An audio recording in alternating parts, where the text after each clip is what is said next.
Este podcast não vai ser só feito de filmes ótimos, de filmes altamente premiados. Vai também ser feito de filmes maus. E por isso, hoje trago-vos o The Room, aquele que por muitos é considerado um dos piores filmes do mundo. Sejam bem-vindos ao Clube do Vídeo.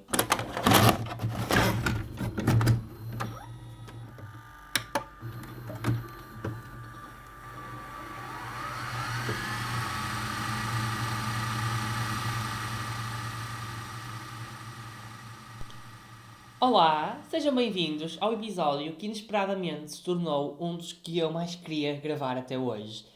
De facto, The Room, inesperadamente, sem eu contar, tornou-se um filme interessante para eu falar, para eu abordar, para eu pesquisar, não é? Eu comecei a ver o The Room, acabei a ver o Artista do Desastre e a pesquisar muita coisa sobre a vida de Tommy Wiseau para tentar contar, não é? De uma maneira sintetizada, porque vocês já sabem que, como eu já disse no episódio passado, que se eu começo a falar eu não me calmo, mas por isso eu decidi sintetizar a informação e contá-la neste episódio. Mas vamos por partes. Eu vou-vos contar como é que eu conheci este filme e porque é que ele acabou por ser um dos escolhidos para fazer parte desta primeira temporada do Clube de Vídeo.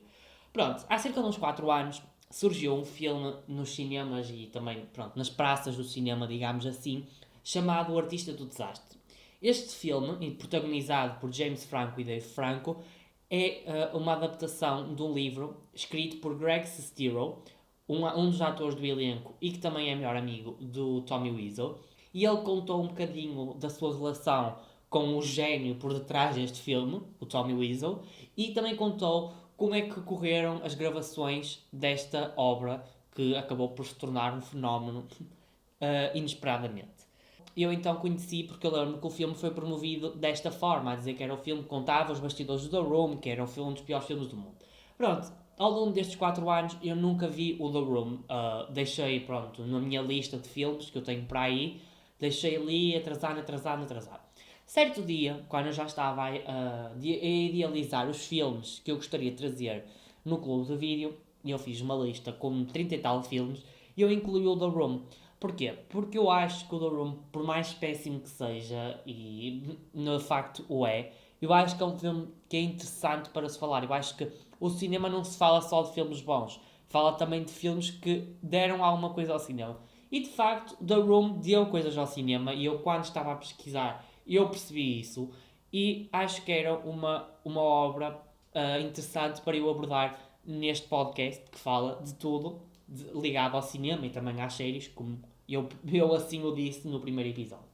Pronto, eu há cerca de uns dias, há cerca de 5 dias, tanto, eu vi este filme e hoje trago aqui aquilo que eu retirei desse filme e também de um outro filme que eu assisti na sequência deste, O Artista do Desastre, que aproveitei para assistir para me integrar um bocadinho dentro deste universo, de certa forma, porque acabou por até me por dar muitas informações que eu vou utilizar aqui, apesar de eu não o incluir no título, como vocês podem ver, porque eu não vou falar a fundo do Artista do Desastre, vou-me cingir só ao The Room.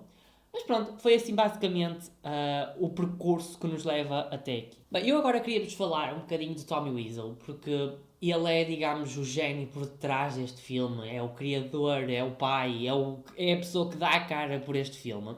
E eu acho que ele é uma pessoa bastante curiosa, porque ele é muito misterioso, ninguém percebe muito bem as suas origens, ninguém percebe como é que ele tem dinheiro, portanto é uma figura assim muito controversa, que eu não digo que ganhem um fascínio, mas ganhem, também não digo carinho, mas ganhem digamos, um interesse por ele, acho que posso dizer assim. Pronto, eu vou-vos dizer aquilo que eu tenho aqui escrito, digamos, não digo no meu guião, na minha folha com algumas notas, sobre o que é que ele fez neste filme e porque é que ele é tão misterioso. Pronto, ele basicamente foi o realizador, o escritor, o produtor e ainda o protagonista deste filme. Portanto, ele esteve em toda a sua linha. E talvez também seja por isso que o filme tenha corrido tão mal a nível de qualidade. O Weasel é basicamente uma pessoa muito misteriosa, como eu já disse. Ninguém sabe onde é que ele nasceu, quando nasceu, que idade tem e ninguém percebe muito bem como é que ele tem dinheiro. É assim, de facto a Wikipedia, e vocês provavelmente já devem, se estão a ouvir este episódio, provavelmente já foram pesquisar quem é o Tommy Wiseau. Na Wikipedia, de facto, tem o local onde ele nasceu, dizem que é na Polónia, e o ano em que ele nasceu, que eu não tenho aqui, mas sei mais ou menos que é por volta dos anos 50, salvo ele. Mas, de facto, no Artista do Desastre, não nos é dito essas informações. O Sestero, que foi o que escreveu o filme, e eu acho que ele é, digamos, a informação mais... Ele escreveu o filme, não. Ele escreveu o livro que deu origem ao filme. Pronto, mas o que eu estava a dizer, ele é uma das pessoas que, digamos, é uma informação privilegiada, porque ele é o melhor amigo do Weasel. E ele lá no filme nunca é referenciado quando é que ele nasceu, onde é que ele nasceu. O Sestero não sabe nada disso, e mesmo no filme é dito essas notas, não se sabe nada desse género. Por isso é que eu fico na dúvida se realmente o que está na Wikipedia é verdade ou se não.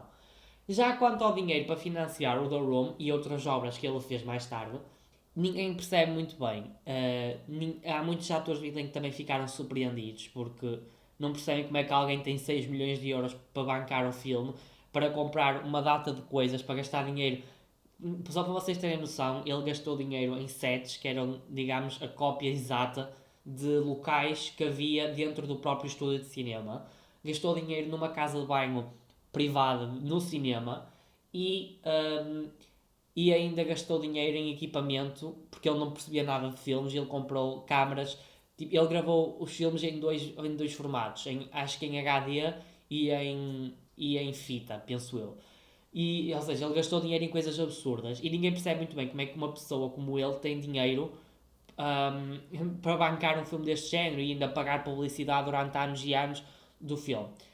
O que ele disse mais tarde em entrevistas, e se isto é verdade ou não, ele disse que conseguiu financiar e ter tanto dinheiro através da importação de casacos de cabedal da Coreia para os Estados Unidos. É assim, se isto é verdade ou não, ninguém sabe, mas é o que ele disse em várias entrevistas. Mas pronto, The Room de facto é considerado um mau filme. É, sim.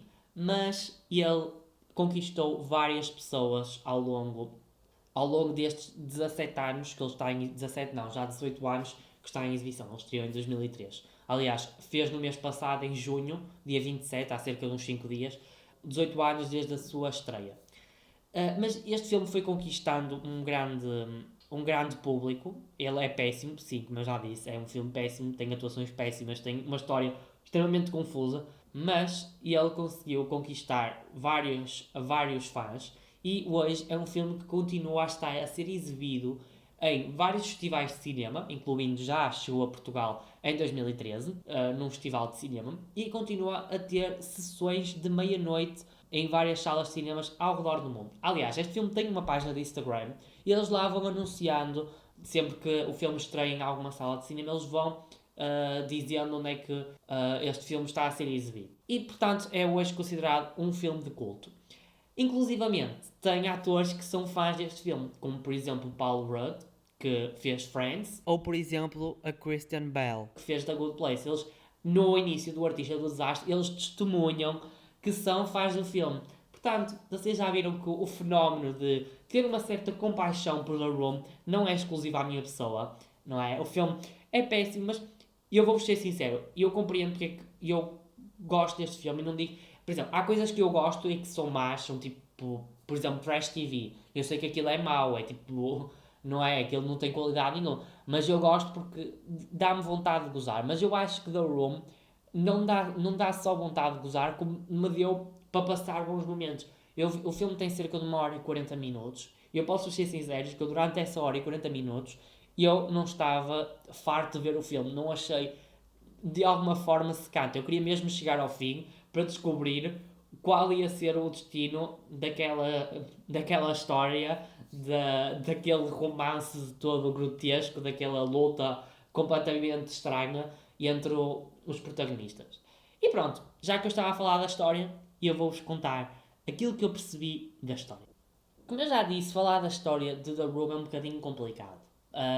É assim, eu acho que há tantas informações lançadas para lá, tantos enredos mal desenvolvidos, que falar destas questões, da história deste filme, torna-se muito complicado. Porque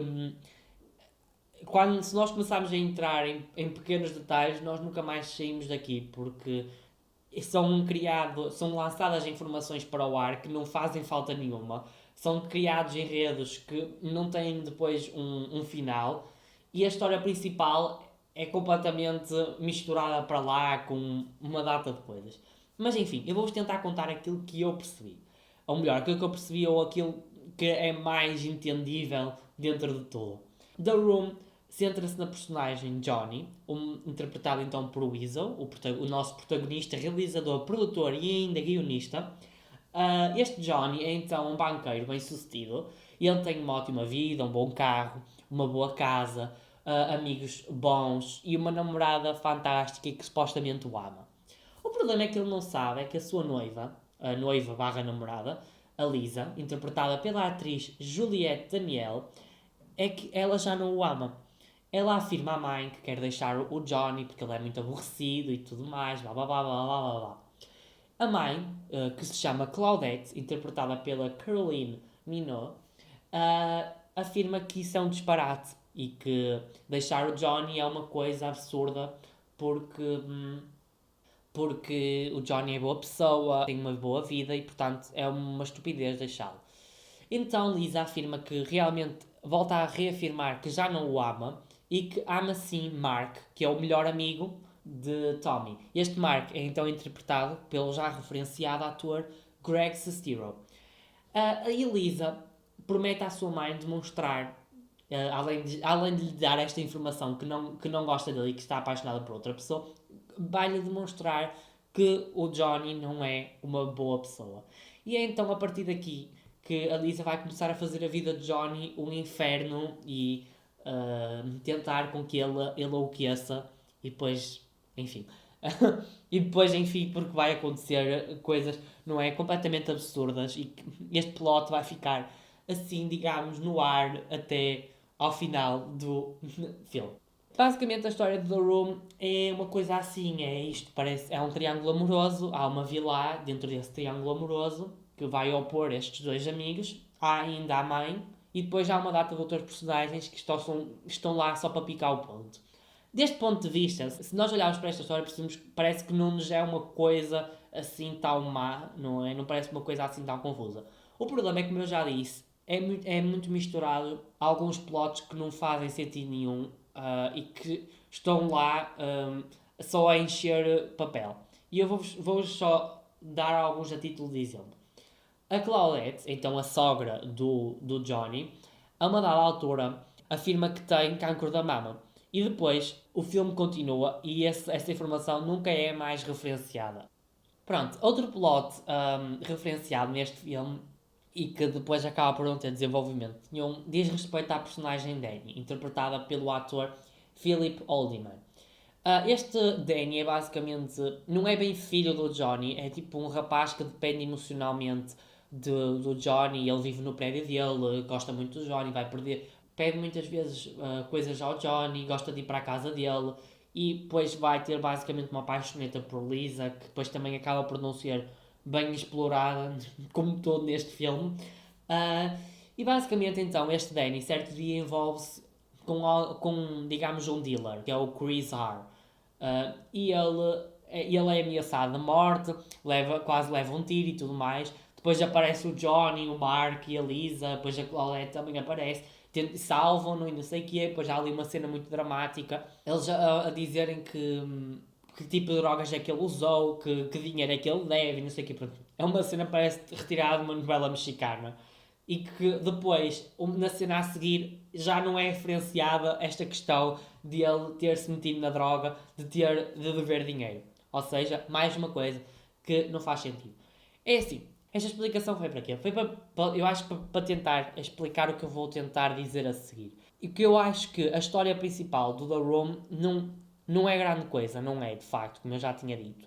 Mas não é o maior problema. O problema é a maneira como é contada e a quantidade absurda de informações que não servem para nada e que são incluídas no plot só para, digamos, eu não digo só para encher, mas o que o Tommy Wiseau diz é que aquilo é basicamente para explicar o comportamento humano, que os humanos fazem coisas estranhas. Portanto, ele inclui estas questões no guião, no enredo, só para isso mesmo. Mas eu acho que precisamente que então um dos problemas é a maneira como é contada, a que se juntam outros problemas, por exemplo, como a questão dos diálogos. Eu acho os diálogos deste filme extremamente infantis. Por exemplo, há uma cena em que Mark está com a Lisa e ela basicamente está a tentar seduzir e ele começa, digamos, a descrever como é que está o espaço ali envolvente. Aquele diálogo é extremamente infantil porque é extremamente infantil e didático. Porquê? Porque ele começa a dizer que está a acontecer ali alguma coisa entre eles os dois e que não sei o que, não sei o que mais. Basicamente, aquele diálogo parece retirado dos morangos com açúcar. Pelo menos foi o que eu achei. Outro diálogo é, por exemplo, quando e este diálogo é extremamente icónico. Eu acho que este diálogo foi muito famoso há uns anos na internet. Há uma cena em que o Johnny chega ao terraço e ele está tipo com uma garrafa na mão e ele está tipo, digamos, a surtar porque a Lisa o acusou de violência doméstica e tudo mais. Outro plot, eu esqueci-me de referenciar este, mas outro plot que também não foi desenvolvido, mas adiante. E ele está basicamente a surtar, a dizer que ela o acusou de violência doméstica e tudo mais. E ele de repente vê o Mark sentado lá numa cadeira ou no chão, já não me lembro. E ele assim, oh, hi Mark, e tipo, muda completamente a postura dele. Portanto, o diálogo é não só péssimo, como a atuação também é. E é precisamente também as atuações que vamos, porque as atuações são outro problema deste filme. Eu acho que é assim, de facto não há nenhuma atuação boa neste filme. Eu diria que até, por exemplo, a Juliette Daniel não esteve tão má quanto isso. Atrevo-me a dizer, dentro do péssimo, ela não esteve assim tão má. E mesmo o Greg Sestero também não esteve mal. Mas o Tommy Wiseau é extremamente mau ator. A sério, ele parece que estava não só a debitar texto, como faz comportamentos estranhos. Não só nessa cena, por exemplo, ele ver o Mark e depois dizer oh, hi Mark, e tipo, mudar completamente a postura dele, de alguém que estava digamos, com uma fúria para uma pessoa que está alegre por ver um amigo. Mas, por exemplo, há uma cena em que o Mark está-lhe a contar uma história de uma rapariga que sofreu violência doméstica e ele começa-se a rir do nada sobre essa cena. Era supostamente para ser uma cena séria, acabou por ser uma cena de comédia. Depois há outras cenas, por exemplo, em que ele discute com a Liz e depois ele começa a dizer que ela está a enlouquecer e aquilo parece tipo uma birra de criança. Ou seja, o Tommy Wiseau é talvez uma das piores atuações de sempre, mas não deixa de ter a sua piada e ter o seu carisma. Não é? Eu acho que talvez os piores problemas são mesmo estes, são os diálogos, como eu já disse, extremamente infantis, as atuações péssimas.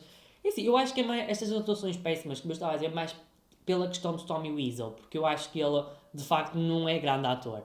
Porque eu acho que o resto, dentro do mal, apesar de estarem praticamente todos a debitar texto, não é? Nenhum deles tem grande talento, e eles não estão assim tão maus quanto isso. Só mesmo o Tommy Wiseau é que está tipo a fazer, não é? A fazer coisas sem sentido. E num filme sem sentido. E pronto, eu acho que também o enredo, eu acho que não é o enredo que é mau, é a maneira como o enredo é contado. Porquê? Porque eu acho que não é. A história principal é uma lamechice, mas as informações que tu dás meio que tornam isto muito confuso, muito sem sentido, muito nonsense. E que acabam por, não é? Acabou por catalogar este filme de uma maneira péssima. Mas enfim, o The Room tem N problemas, tem N problemas a nível de história, de nível de elenco, de nível de diálogos, mas eu acho que The Room conquistou um lugarzinho aqui no meu coração. Eu, sinceramente, achei-o tão mau que eu pretendo revê-lo outra vez, não é? Porque, de facto, eu gostei. Foram 1h40 completamente bem passadas. Eu acho que, é assim, o The Room é, de facto, um filme mau, mas que tem carisma. Eu acho que há aqueles filmes maus que, não é? Pronto, são maus, não há outra explicação, mas que não têm um terço do carisma que este filme tem. Este filme tem alguma coisa de especial que faz com que ainda hoje, como eu já disse anteriormente, ainda hoje tenha fãs, ainda hoje seja exibido, por muito mal que seja. Portanto, eu acredito piamente que Tommy Wiseau, que The Room e todo este universo, digamos, nonsense e péssimo, tem carisma, faz-nos gostar e faz-nos não sentir secantes ao ver isto. Ao contrário de outros filmes que são tudo isto, mas nós odiamos de morte. Opa, há filmes que eu não suporto ver e eu vi uma vez e não voltaria a ver. Por exemplo, há um filme que não é que há pouco tempo foi nomeado para os Oscars e que eu odiei. Foi completamente secante. Pronto, esse aí tem boas atuações, tem um conceito engraçado, mas de facto foi um filme que eu odiei e muita gente também o odiou. E eu não o voltaria a rever. Ao contrário deste que de tal mal que é, eu voltaria a rever. Mas pronto, é assim coisas estranhas que acontecem e é isto que o cinema nos faz ter. Às vezes acontece estas coisas assim tão, digamos, tão antagónicas e que são estranhas aos nossos olhos e talvez aos vossos olhos, neste caso, aos vossos ouvidos. Pronto, agora estamos mesmo quase a chegar ao final do nosso episódio do Clube do Vídeo. Espero mesmo que assistam ao The Room, apesar de ser péssimo a nível de tudo, ou melhor, exceto não é tudo, a produção até não é assim tão má. Espero que assistam, porque eu acho que é assim, por muito mau que este filme seja, ele tem um importante legado na história do cinema. Eu acho que é muito importante, mesmo que ele não é, seja um atentado ao cinema, ele acaba por ter a sua importância no cinema. Espero que tenham gostado deste episódio e até à próxima semana, que vamos ter um episódio diferente do habitual. Vamos ter um episódio em que vamos abordar 2 filmes. Foi o filme que eu fui ver ao cinema desde a pandemia. Eu já não ia ao cinema desde o dia 14 de fevereiro de 2020. A pandemia ainda não tinha chegado a Portugal. E eu fui a última vez ao cinema. Eu agora, passado mais de um ano e meio, voltei ao cinema e fui assistir a um filme que é a continuação de outro que tinha estreado em 2018. Portanto, eu no próximo episódio vamos falar desses 2 filmes, do primeiro e do segundo, porque queria de certa forma marcar esta primeira temporada do Clube do Vídeo. Estou a dizer primeira temporada, porque se calhar vai haver uma pausa muito em breve. Não digo muito em breve, mas daqui a um mês e meio provavelmente. Mas pronto, depois mais à frente eu vou falar mais sobre isto. Mas o que eu estava a dizer, eu vou falar sobre estes 2 filmes porque queria marcar de certa forma, digamos, esta primeira temporada sobre um filme que me fez regressar ao cinema e que é um filme que eu pessoalmente gosto, é uma saga de filmes que eu gosto e que eu queria falar aqui neste podcast. Por isso, fiquem atentos ao Instagram do Clube de Vídeo e vejo-vos, ou melhor, ou vocês ouvem-me na próxima semana. Por isso, até lá!